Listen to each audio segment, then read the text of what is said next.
Let's start off with this Meghan news. Richard, lobbying for paid parental leave in the US. Do you think this is a real political path she's forming now? Mark my words, this is the start of a political career for the Duchess of Sussex. I'm sure that the route will begin from here. I mean, there's always been a sort of seamless path between lobbying and the political world, and they've already started on that. We've long known that Meghan's been interested in politics. I think she would have found it very frustrating when she was an active member of the royal family that she couldn't speak out on issues. She'd previously attacked Donald Trump as a misogynist and said other things about him, and now she's free to do so, and I think she's going to be taking advantage of that. So there's going to be a lot more along this route, I think. So watch this space. Charlotte, what do you make of Meghan's political interventions? Well, Meghan wrote her first letter at the age of 8, remember? So, this is another version of that, but, 10 times bigger and more important. And I think it is actually a really important issue. So Meghan's meddling, I think, in this case, is actually a really good thing. And it is a cause that is universally backed, but it's a really good one, and I can imagine what she's feeling now that she's got two children. She must be thinking, how do people do this without maternity leave? I can vouch, I've been there twice myself. Maternity leave is an incredibly important thing for any family, so I'm all for it. So, Richard, good cause to get behind, or an easy cause, perhaps? I mean, I'm not an expert on American politics, but I get the impression that this is an issue which is happening anyway. So it seems like she may have sort of attached herself to a bandwagon that's already rolling, and perhaps can then claim credit when it's enacted into law. So I think it's perhaps not the most controversial issue, deliberately, that she wants to be associated with sort of successful causes, and also causes which ally themselves with their long-term interests of supporting children or supporting poorer families or this type of thing.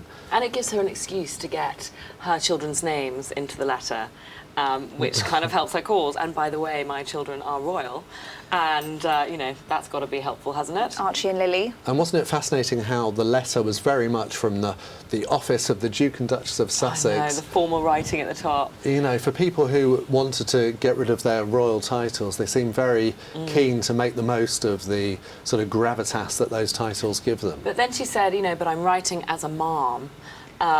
So she tried to strip it back as well, but yeah, did say the big title at the top, didn't it? Very official looking.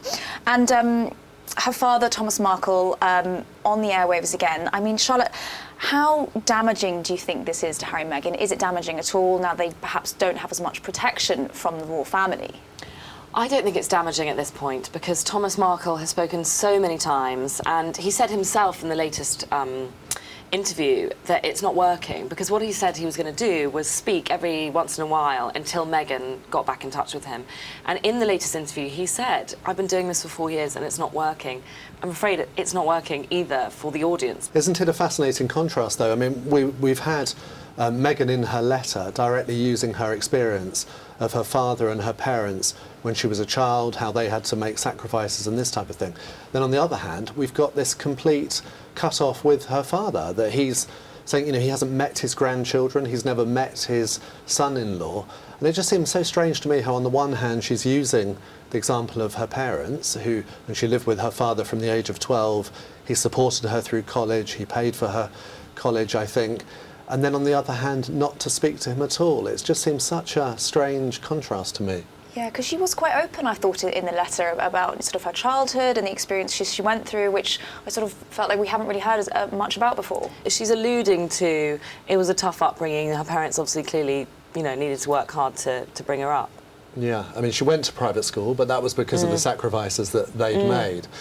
And it just does make you wonder, what has gone wrong? I mean, she was relatively close to her father until she met Harry. I mean, she remember how she talked about she'd excitedly rung him up to introduce her dad to Harry, and then it went wrong so quickly. And it's just so sad that she can't find it in her heart to make up with him and and then he wouldn't keep giving these interviews, which... But he's not making it any better. I mean, giving the interviews time and time again for 4 years, that's the reason why it's not getting any better. Yeah, he needs to stop now. It's a vicious circle, isn't it? Yeah, totally. She won't speak to him again until he stops giving these interviews, but he's made clear he's giving them because his daughter won't speak to him. I know, very sad situation. On a lighter note, though, I feel like we need to share this image. It's from a letter to Private Eye this week comparing Harry and Meghan with Vivian and Neil from The Young Ones. Now, what do we make of this? Do you see a similarity there? Okay, I had to YouTube it because I'm so very young. Of that course, I don't remember of The Young course. Ones. No. Well, I think the letter from the reader's a bit harsh, isn't it? He says, "Sir, I could not help but notice a similarity between two young social inadequates and two members of the cast of a 1980s BBC comedy."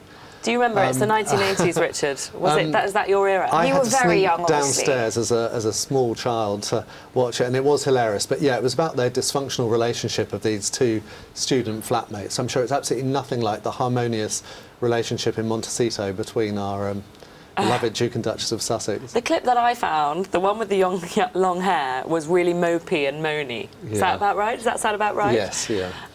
So that made me chuckle a bit.